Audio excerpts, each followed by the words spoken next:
The stranger was sitting in the dark like he owned the place. Not scared, not lost, not even surprised to see me, just patient.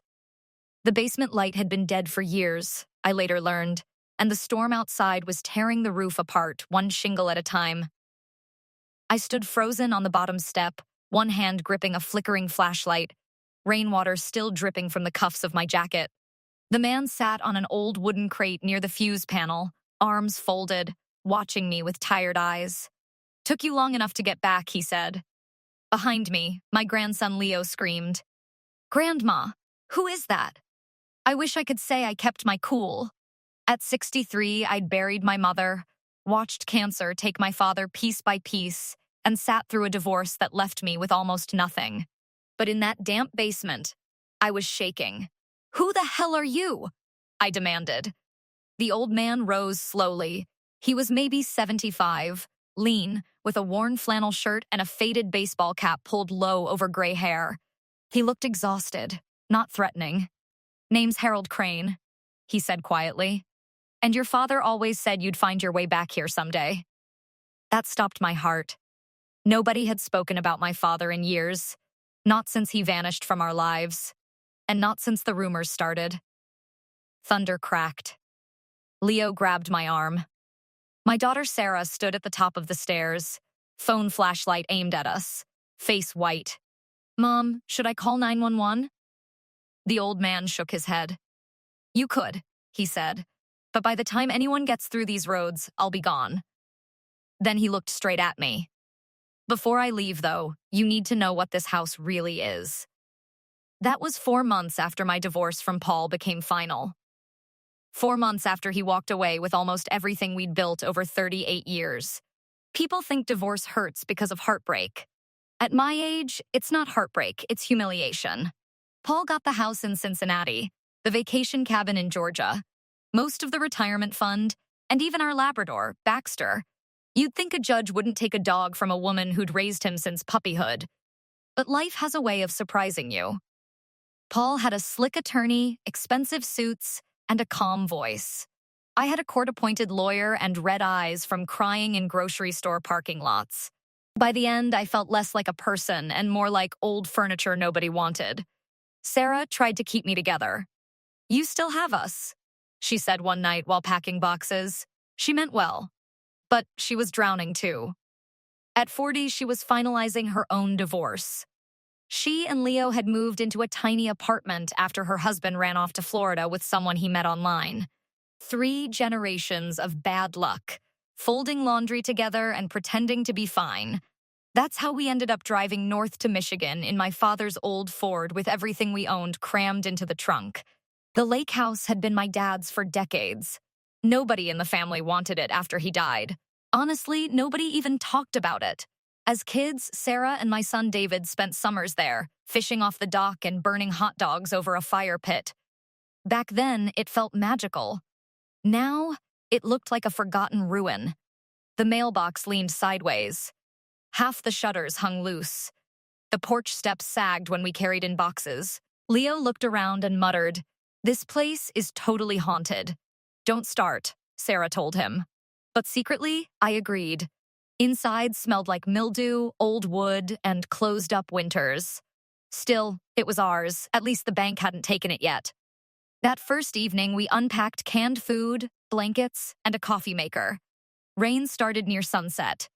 By 9, the storm turned violent. Wind screamed through the pines around the lake.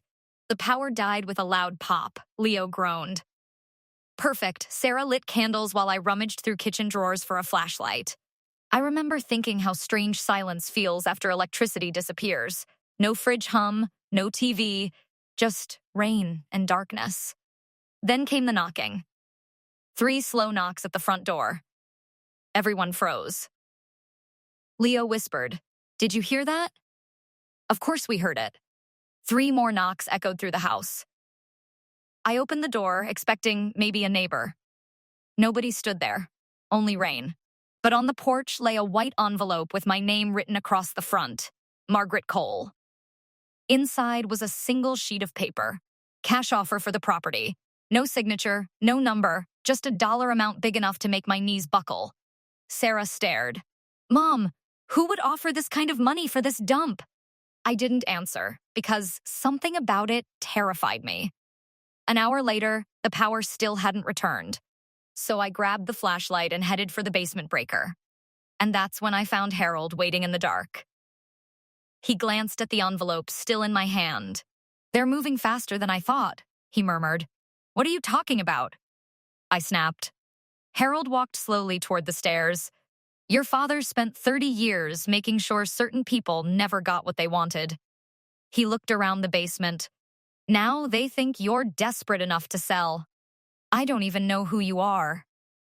"No," he said softly. But Thomas trusted me.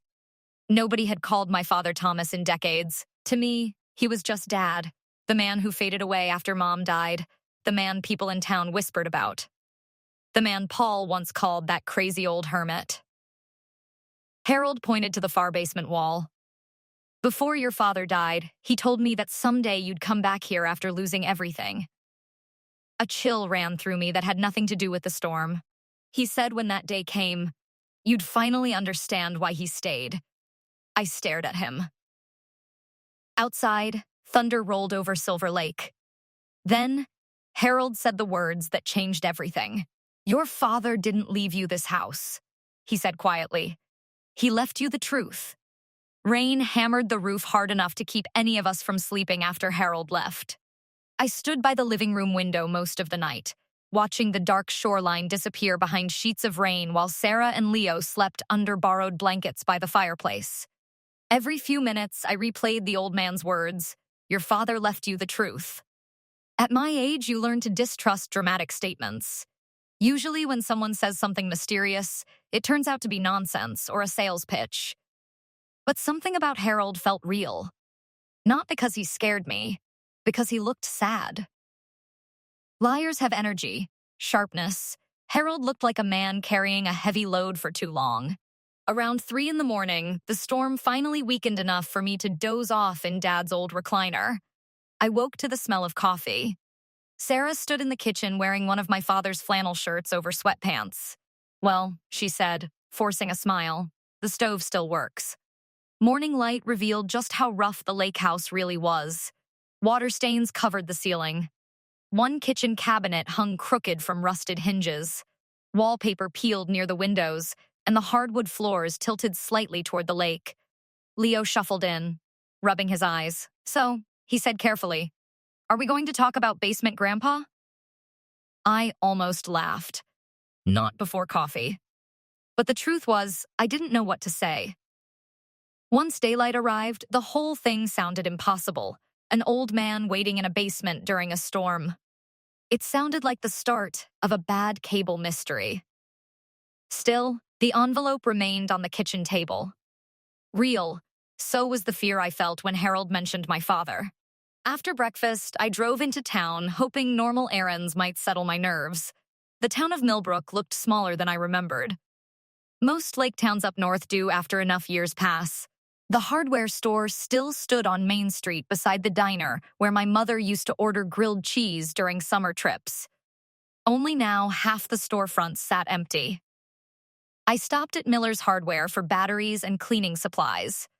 The young cashier couldn't have been older than 25, but the older man stocking shelves behind him stared at me for a long moment. Then his expression changed. "You're Thomas Cole's daughter," he said. "Not a question." I nodded cautiously. "Haven't seen one of your family around here in years." His tone wasn't unfriendly, just careful. "My dad passed away 8 years ago," I said. The old man slowly leaned against the shelf. Thomas was a good man.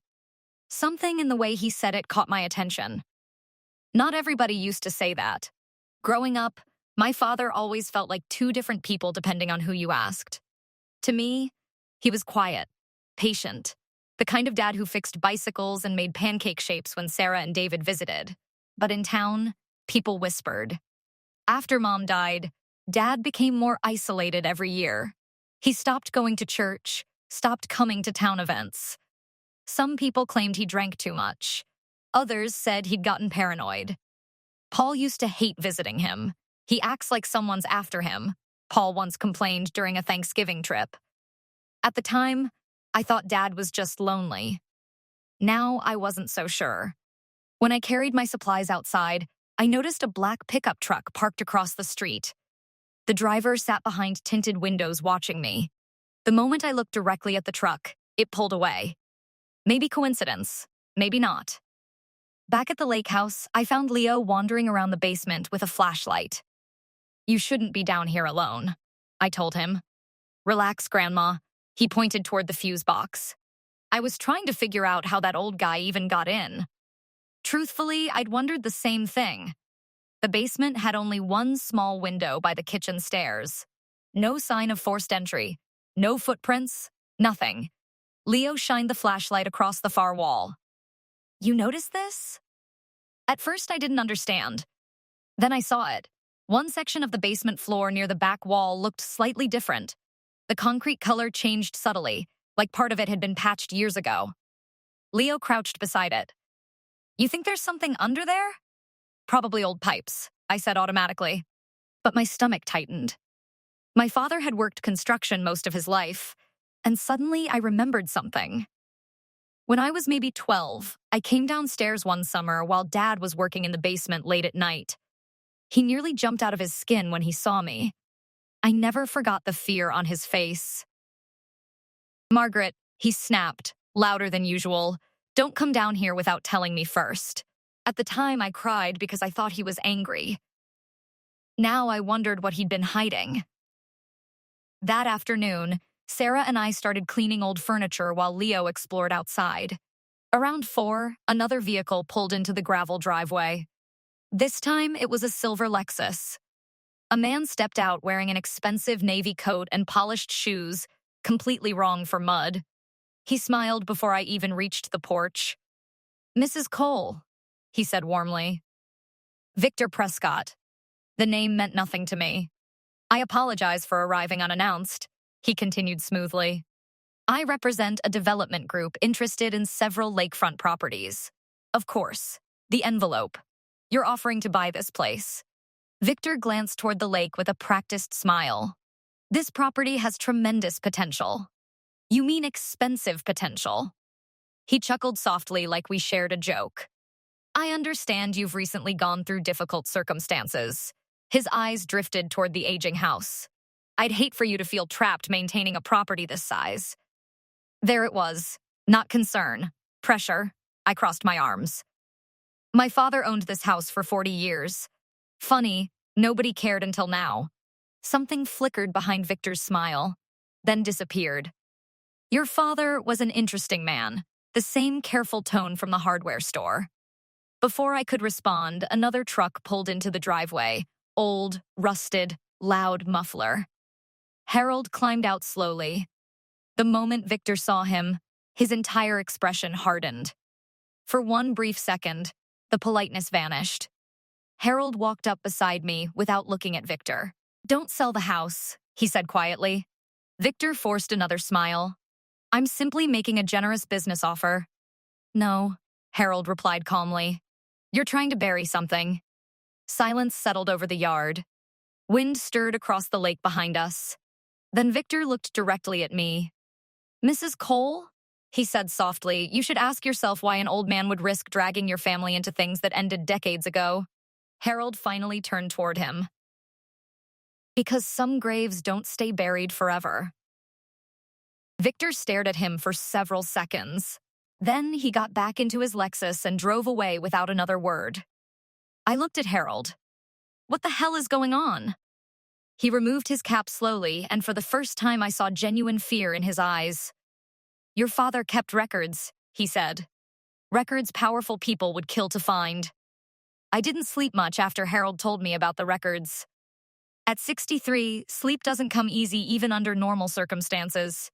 Add a collapsing marriage, a decaying lake house, and the possibility that wealthy strangers are circling your property for hidden evidence, and your mind starts running like an old washing machine that won't shut off. The next morning, I woke before sunrise and found Harold sitting on the porch with a thermos of coffee balanced beside him. The lake was perfectly still. No storm, no wind, just gray water stretching beneath a pale Michigan sky. You always sneak onto people's property before breakfast? I asked. Harold smiled faintly. Your father used to say mornings were the only honest part of the day. I sat beside him without answering. For a while, we just listened to birds moving through the pine trees. Finally, I said, "Start talking." Harold nodded slowly like he'd expected that. In the 70s, this town changed fast. Money came in. Developers bought shoreline property cheap. New marinas, resorts, vacation homes. He stared toward the water. Most folks thought it was progress. And my father? He worked construction for Prescott's father back then. That surprised me. Dad rarely talked about work except ordinary stories about roofing jobs or concrete pouring. He discovered something by accident. Harold continued. Chemical dumping. I frowned. What kind of dumping? Industrial waste. Drums buried near the north side of the lake. Harold rubbed his hands together slowly. A few years later, people started getting sick. The calmness in his voice somehow made the story worse. I remembered rumors from childhood, neighbors with strange illnesses, one family that moved away suddenly after their youngest daughter got leukemia. At the time, adults never explained much around children. They covered it up? I asked. Harold looked at me carefully. Your father tried to stop them. The old porch boards creaked beneath us. I shook my head slowly. That doesn't make sense. My father barely talked to anybody by the time I was grown. Because they destroyed him first. That sentence hit harder than I expected. For years, I carried quiet resentment toward my father. Not hatred, but disappointment. After Mom died, he disappeared emotionally long before he disappeared physically. Birthdays forgotten. Calls unanswered. Entire summers without visits. Paul used to say, your dad likes misery too much. Part of me believed him. Now I wondered how wrong we'd all been. Harold reached into his coat pocket and handed me an old photograph. 5 men stood beside a construction truck sometime in the late 70s. One of them was my father, younger, stronger, smiling. I almost didn't recognize him. That's Victor Prescott's father beside Thomas, Harold said quietly. The man standing next to Dad wore the same polished confidence I'd seen in Victor yesterday.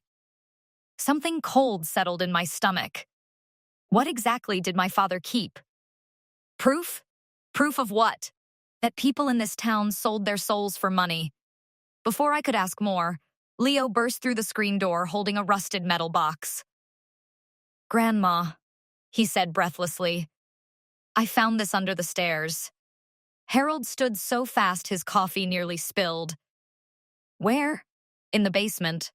The box looked old, military green, rusted around the edges. My hands trembled slightly when I opened it. Inside sat dozens of papers wrapped carefully in yellowed plastic. Receipts, photographs, bank statements, and names. So many names. I pulled out one document showing a payment ledger from 1978. Several town officials appeared beside dollar amounts. Police chief, county inspector, even a doctor. At the bottom sat one name I recognized instantly. Frank Dawson, my Uncle Frank, Mom's younger brother. I stared at the page in disbelief. No, I whispered. Harold lowered his eyes. He testified against your father. I looked up sharply. For what? Thomas accused Prescott's company publicly, claimed they poisoned the lake. Harold sighed deeply. But when hearings started, witnesses suddenly changed their stories, including my uncle. I sat there stunned while decades of family memories rearranged themselves inside my head. Uncle Frank always hated Dad. At holidays, he'd mutter things like Thomas is chasing ghosts again or your father's going to ruin himself with all this nonsense. I thought they simply disliked each other. Now I understood. Frank sold him out. Leo picked up one of the photographs. What's this? The picture showed several rusted barrels half buried near muddy shoreline. Warning labels barely visible. Even I could tell the image was bad news. Sarah appeared in the doorway behind us. What's going on? Nobody answered immediately, because suddenly the quiet lake house didn't feel abandoned anymore. It felt watched. That evening, I drove into town alone to confront Uncle Frank. He lived in a retirement community about 15 minutes south near Traverse City. Small apartment, golf channel always playing, recliner facing the television. When he opened the door and saw me, his smile disappeared immediately. Well, he muttered, didn't expect company. I walked inside holding the ledger in my purse. You lied about my father. Frank shut the door slowly. For a moment, he looked very old. Harold Crane found you, he said. Not a question. You took money. Frank lowered himself carefully into his recliner. You don't understand how things were back then. Then explain it. His jaw tightened. People needed jobs. Margaret, Prescott kept this town alive. By poisoning people? You think your father was some hero? Frank snapped suddenly. Thomas scared everybody. He kept pushing and pushing. Because he was right. Frank looked away. That silence told me everything. After nearly a minute, he spoke softly. You know what happens to men who fight people with money? They lose. I felt anger rise inside me, slow and hot. My father lost his family, too. Frank flinched slightly at that. For the first time, guilt crossed his face. You weren't there after your mother died, he murmured. Thomas stopped trusting anybody. He thought everyone was watching him. Were they? Frank didn't answer. When I left his apartment, dusk had settled across town, and sitting across the street was the same black pickup truck from earlier. Engine running, waiting. This time when I drove away, the truck followed me. Not aggressively, just far enough behind to make sure I noticed.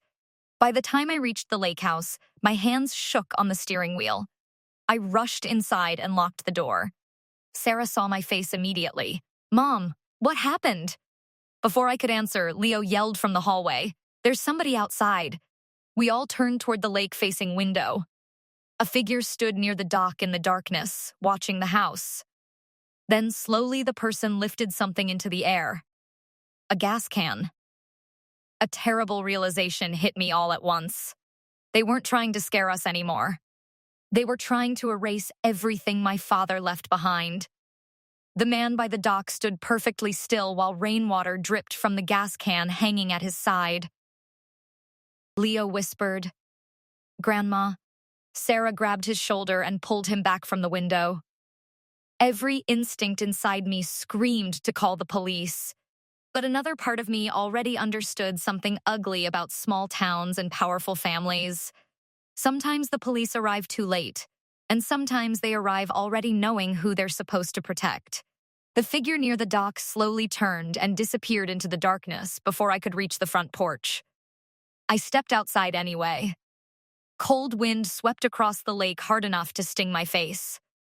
The dock creaked softly in the dark, empty now except for puddles reflecting moonlight through broken clouds. No footprints, no headlights, nothing. Still, the smell of gasoline lingered faintly in the air. That was enough. Inside, Sarah crossed her arms tightly. We need to leave. Nobody's leaving, Leo said immediately. Leo, no, Mom. Somebody tried to scare us off. That means Grandma's father was telling the truth. I looked at him in surprise. 3 months earlier, Leo barely spoke to anyone unless forced. After his parents' divorce, he spent most days hidden behind headphones and video games, carrying anger like extra weight. Now I saw something different in him. Purpose. Sarah looked exhausted. I'm serious, Mom. This is insane. We can't fight rich people in some mystery movie. She's right, I admitted quietly. The room went silent. Then I looked toward the basement door. But I also can't walk away without knowing what my father died protecting. That changed something inside me. For the first time since my divorce, I stopped feeling like a victim being pushed from one disaster into another. Fear remained, but underneath it, something older woke up. Stubbornness. The next morning, Harold returned carrying a brown paper bag full of groceries. Figured you folks could use real food, he said. Inside were eggs, bacon, bread, and black coffee from the diner in town. Leo grinned. Okay, I officially trust Basement Grandpa now. Harold actually laughed at that. It softened him somehow. Over breakfast, I told him about the man by the dock. His face darkened immediately. They're getting nervous. Who exactly is they? Sarah asked sharply. Harold sat quietly for a moment before answering. Victor Prescott owns half this county now. Marinas, construction companies, shoreline developments. He looked at me. But his father started with almost nothing. The dumping. Harold nodded. When Thomas discovered it, Prescott's father thought he could buy him off like everybody else. He paused. Problem was, your father couldn't be bought. I stared down at my coffee. Nobody had described my father that way before. Not honorable, not brave, usually just difficult. You said my father kept records, I said. Why not turn them over years ago? He tried. Harold gave me a tired smile. Money wins a lot in America, Margaret, especially in the 70s. That truth landed hard because it still felt true now. After breakfast, Leo insisted on searching the basement again. This time, Harold joined him while Sarah and I cleaned upstairs. Around noon, I heard Leo yell, "Grandma, get down here." I nearly slipped running to the basement. Leo stood beside the staircase, pointing toward the wall underneath it. There, at first, I saw nothing unusual.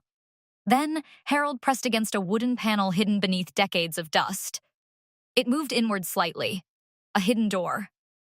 My pulse started hammering. Together, Harold and Leo pulled the panel open, revealing a narrow crawl space behind the stairs.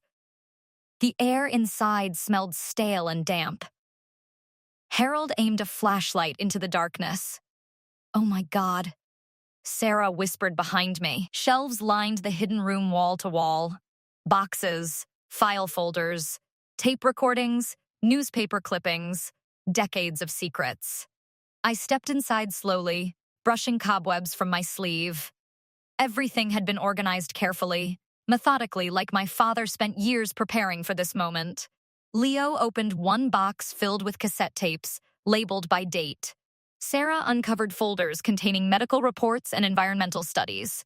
Then I found the letters, dozens of them, some addressed to lawyers, others to state agencies, newspaper editors, even senators. Most were never mailed. At the bottom of one box sat an old cassette recorder. Harold picked it up carefully. Thomas made recordings, he said quietly. I pressed play before anyone could stop me. Static crackled through the tiny speaker. Then my father's voice filled the room, older, tired, but unmistakably his. If something happens to me, he said, people need to know Prescott paid them all. Sarah covered her mouth. I couldn't breathe. Hearing a dead parent's voice does something strange to the human heart. For a moment, time folds in on itself, you become a child again instantly. Dad continued speaking on the tape. Frank took money. Sheriff Dunleavy, too. Dr. Mercer signed false reports. Papers rustled somewhere near the recorder. They buried everything. Then came a long silence. Finally, Dad spoke again, softer this time.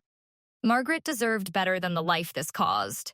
Tears hit my cheeks before I realized I was crying, because suddenly I understood something that shattered me completely. My father hadn't abandoned us emotionally after Mom died. He'd been terrified enough to spend years hiding evidence inside his own home. Sarah wrapped her arms around me while the tape hissed softly in the silence. Then Leo said, "Somebody's outside." We all froze. A vehicle engine rumbled from the driveway above us. Harold immediately killed the flashlight. The basement fell dark. Footsteps crossed the porch overhead, slow, heavy. Then came the sound of someone trying the front door handle. Once, twice, Leo whispered, "They know." Nobody moved. The doorknob rattled harder this time, then suddenly stopped. A long silence followed. Finally, we heard the vehicle drive away. Only after several minutes did Harold speak. They're searching for the records now. I wiped my eyes quickly. How bad is this really? Harold looked directly at me. Bad enough that your father lost his entire life protecting this evidence. He hesitated. And bad enough that Prescott will destroy anyone standing in his way. That evening, after locking every door and window, I sat alone on the porch listening to waves hit the dock. For the first time in years, I thought about Paul. Not with sadness, not even anger. Perspective changes strange things. A few months earlier, I believed my husband taking the house was the worst betrayal imaginable. Now I was learning betrayal had shaped my family long before Paul ever entered my life. Then headlights appeared at the end of the driveway. A familiar silver Lexus rolled slowly toward the house. Victor Prescott stepped out wearing the same calm smile as before. But this time, he wasn't pretending to be friendly. "You found something?" he said. Victor stood in my driveway with his hands tucked calmly inside his coat pockets while lake wind moved through the pines. "You found something?" he repeated. The porch light above me flickered weakly after the storm damage, throwing shadows across his face. I stayed near the front door. At my age, I said carefully, I've learned not to answer questions from strangers at night. Victor smiled faintly. "Your father always said things like that too." Hearing him speak about my father made my skin crawl. "What do you want?" "To help you avoid making a serious mistake." That almost made me laugh. 3 months earlier, I would have folded under pressure like this. Back then, I still believed politeness protected people. Divorce cured me of that illusion. Now I understood something important about wealthy men. The dangerous ones rarely shout. They speak softly while taking everything from you. Victor stepped closer to the porch.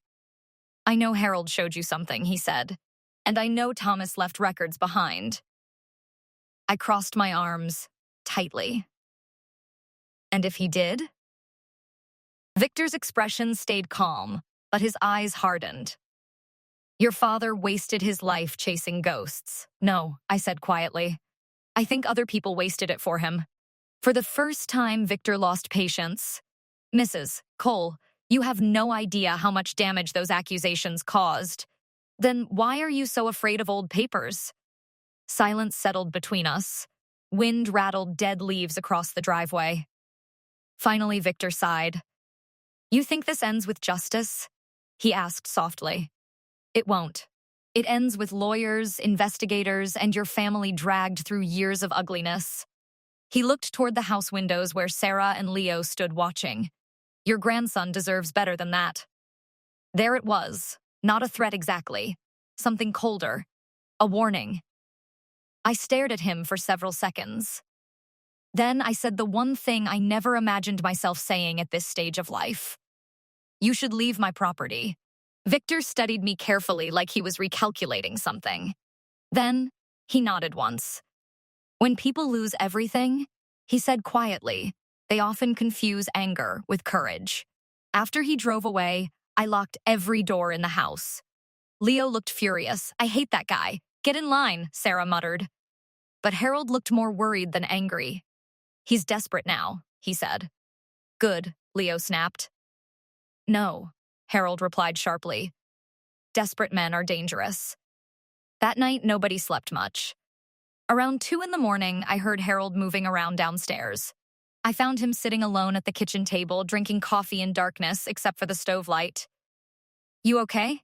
I asked. He nodded without conviction. "I keep thinking about your father." I sat across from him quietly. "He knew this day might come," Harold said.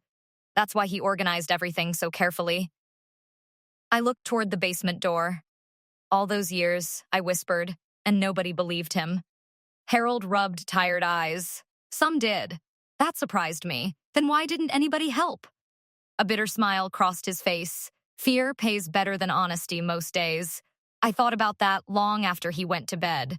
Fear had shaped almost every major moment of my life lately.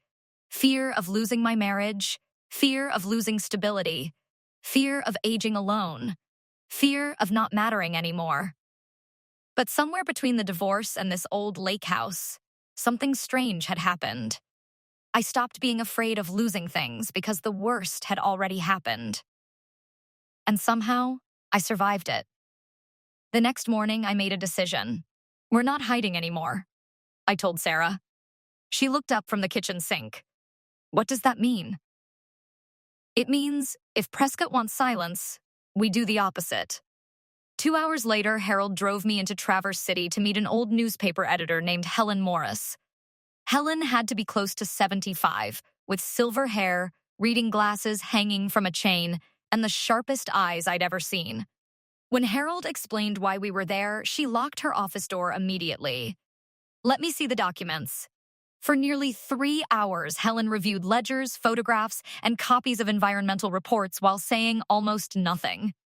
Finally, she leaned back in her chair slowly. "My God," she murmured. "You believe it?" I asked. Helen looked offended. "I covered this story in 1979 before my editor killed it." She tapped one photograph angrily. "People got sick here. Margaret." A heavy silence filled the office. Then Helen looked directly at me. "You understand what happens once this moves publicly?" I nodded. "I think so." "No," she said softly. "You really don't." But she agreed to help anyway. That afternoon marked the beginning of Victor Prescott's collapse. At first, it happened quietly. Helen contacted 2 investigative reporters she trusted in Detroit. Copies of the records went to environmental attorneys. One former state investigator agreed to review the evidence unofficially. Nobody announced anything publicly yet, but rumors started spreading, and rumors travel fast in small towns. 3 days later, someone slashed all 4 tires on Harold's truck.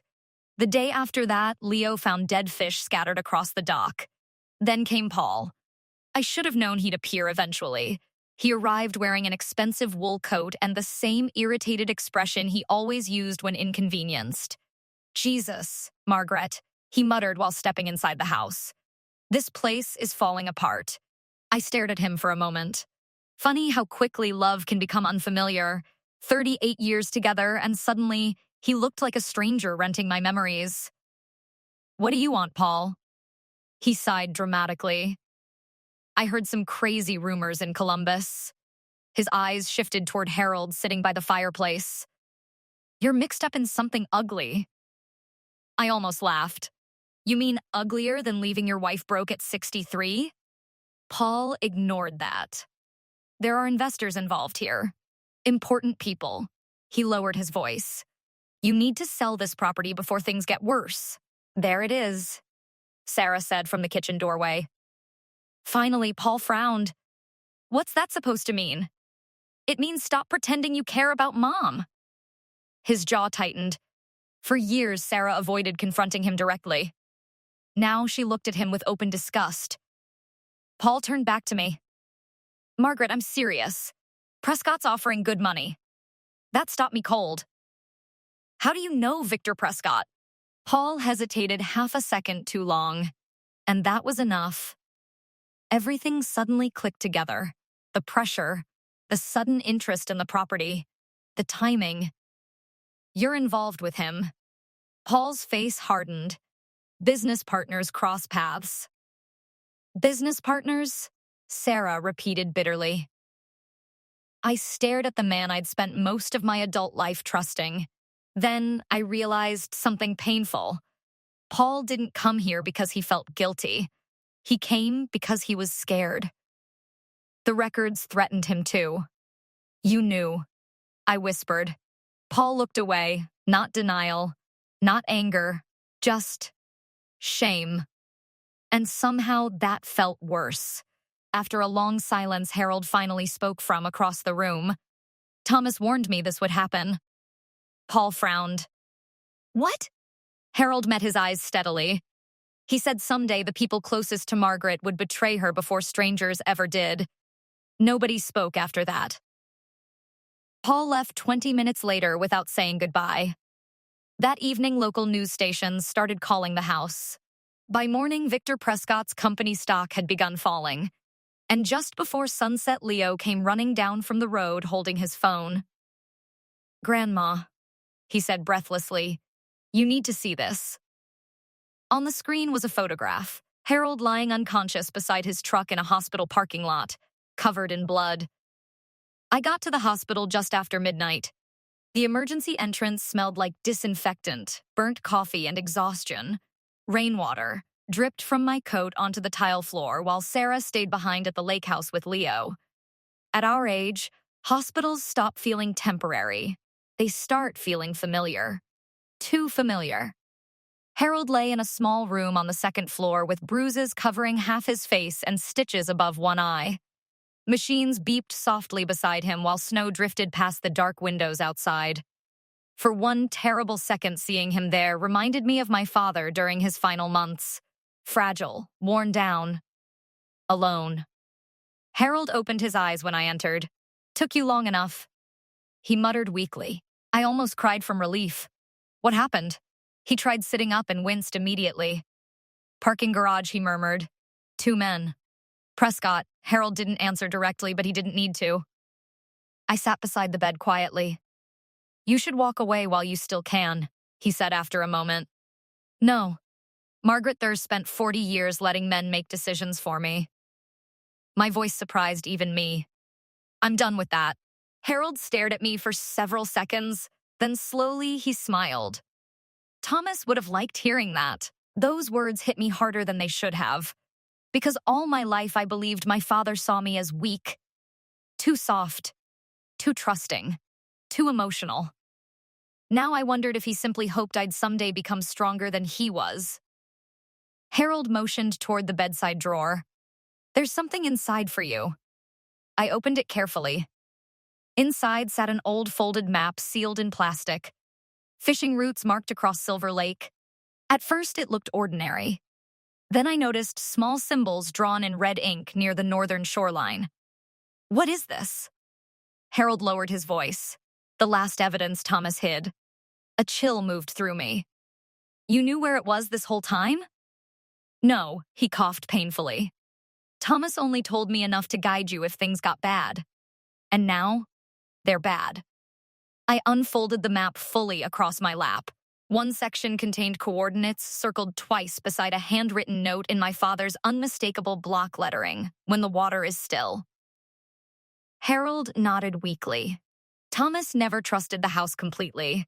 Said someday people would tear it apart looking for proof. He closed his eyes briefly.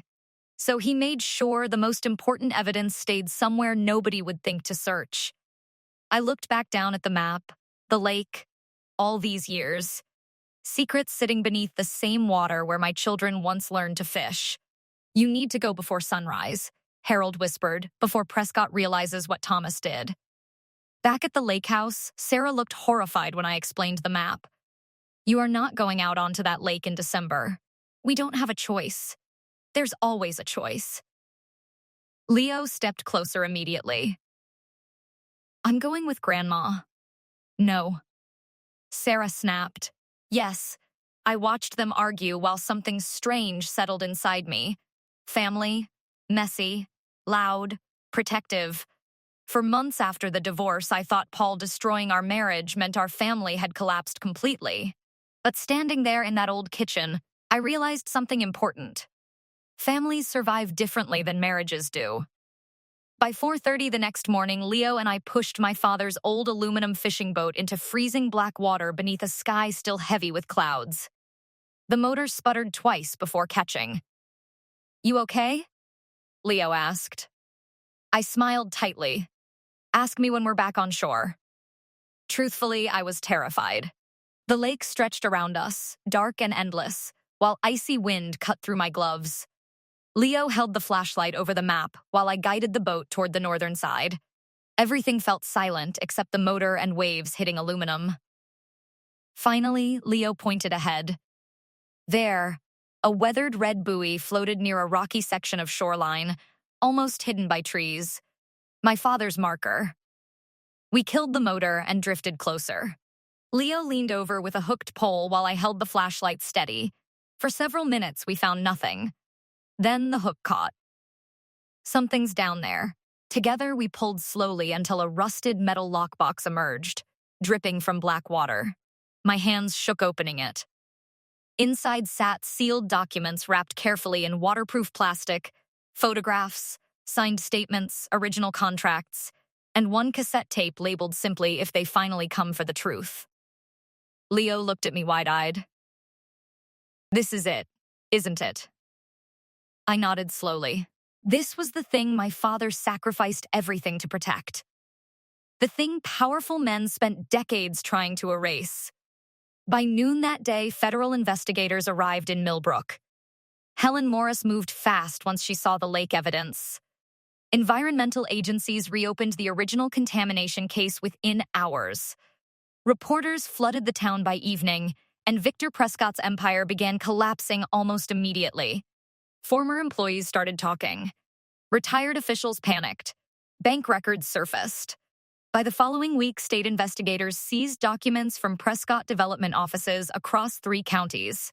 The story exploded nationally after the cassette recording of my father reached the press. Suddenly, Thomas Cole wasn't the paranoid old hermit people mocked for decades. He was the whistleblower nobody listened to. One afternoon, I watched television coverage showing Victor Prescott being escorted into a courthouse surrounded by cameras. For a moment, I expected satisfaction, victory, maybe even joy. Instead, I mostly felt tired, because revenge turns out stranger than people imagine. You spend years dreaming about justice, but when it finally arrives, it doesn't give back what was stolen. It doesn't return marriages, or lost time, or lonely nights wondering why your life fell apart. A week later, Paul came to the lake house alone. No expensive coat this time. No confidence either. He stood awkwardly on the porch while snow drifted across the lake behind him. "I heard they froze my accounts," he said quietly. I folded my arms. Paul swallowed hard. I didn't know how deep Prescott was involved back then. "But you still worked with him." He looked down. "I thought selling the land would solve everything." That sentence told me all I needed to know about Paul. All his life, he believed money solved pain, protected dignity, created worth. And now, he stood broke emotionally in ways no court could repair. "I was cruel to you," he admitted softly. For a long moment, neither of us spoke. Then unexpectedly, I stopped feeling angry. Not because Paul deserved forgiveness, but because carrying hatred suddenly felt exhausting. "I loved you for most of my life," I said quietly. "That doesn't disappear just because you failed me." Tears filled his eyes immediately. At our age, people cry differently, less dramatic, more tired. Paul nodded once before leaving. I never saw him again after that day. Spring arrived slowly in Millbrook. The town started cleaning the shoreline using settlement money from the investigation. Families who suffered illnesses decades earlier finally received public acknowledgement. And one evening near sunset, I sat beside Harold on the repaired dock while Leo laughed nearby, skipping stones across the water. "You know," Harold murmured, "Thomas used to sit right here saying, 'This lake will outlive all our secrets.'" I smiled softly. He was right. Harold handed me one final envelope. My father's handwriting covered the front, for Margaret. Inside was a short letter from my father. Not about evidence, not about revenge, about kindness, about surviving disappointment without becoming bitter, about how losing everything sometimes clears enough space to finally see what matters. I cried reading it. Not from grief anymore. From peace. If you made it this far, hit like and subscribe to Winds of Thought. So if you're listening to my story tonight, carrying betrayal of your own, maybe this is what I'd tell you. Sometimes the people who break your heart also push you toward the life you were supposed to find all along. And sometimes, long after the storm passes, you discover you were never as alone as you feared. If this story meant something to you, share it with someone who may need the reminder that it's never too late for truth, healing, or a second chance.